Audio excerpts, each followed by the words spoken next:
এখানে গল্প নয়, ঘটনা শোনানো। নমস্কার বন্ধুরা, আমি সঞ্জীব। আজকে তোমার সাথে রয়েছি একটা নতুন গল্পে মনে ফাঁড়ি থেকে। আজকের নতুন গল্প হলো সেই রাতের শেষ ট্রেন। তো আর বেশি লেট না করে আজকের গল্প আমরা শুরু করলাম।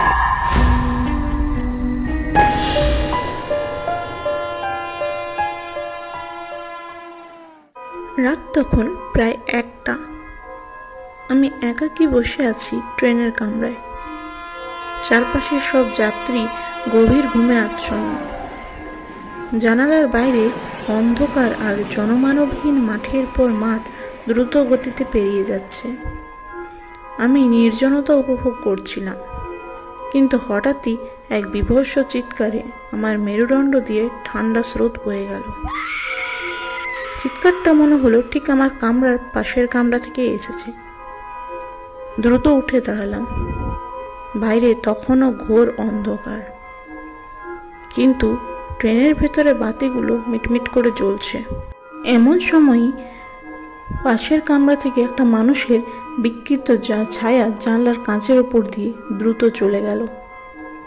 আমার হাত পা ঠান্ডা হয়ে এলো। কে ছিল সে? কেন এমন চিৎকার? ভয়ে ভয়ে দরজার দিকে এগিয়ে গেলাম। দরজার কাঁচের উপর রক্তের ছাপ স্পষ্ট। আমার হৃৎপিণ্ড দ্রুত দুপুক। কোনো মতে দরজা খুলে পাশের কামরার দিকে উকি দিলাম। যা দেখলাম তাতে আমার প্রাণ বেরিয়ে যাওয়ার উপক্রম। কামরার মেঝেতে একটি মানুষ রক্তাক্ত অবস্থায় পড়ে আছে। তার চোখ দুটো স্থির, বিস্ফারিত। মনে হচ্ছে যেন কোনো বিভৎস কিছু দেখে তার মৃত্যু হয়েছে। আর তার পাশেই দাঁড়িয়ে আছে একজন ছায়ামূর্তি। মূর্তিটার মুখ দেখা যাচ্ছিল না, কিন্তু তার হাতে থাকা ধারালো অস্ত্রটি থেকে টপ টপ করে রক্ত পড়ছিল। সেই রক্তের গন্ধ আমার নাকে আসতেই আমি আতঙ্কে সিটিয়ে গেলাম।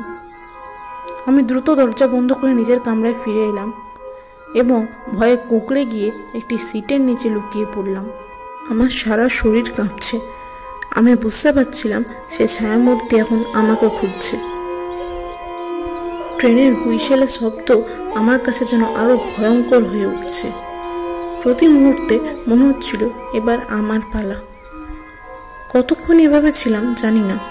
এক সময় ট্রেন একটা স্টেশনে থামলো। আমি ভয়ে ভয়ে সিটের নিচ থেকে বেরিয়ে এলাম।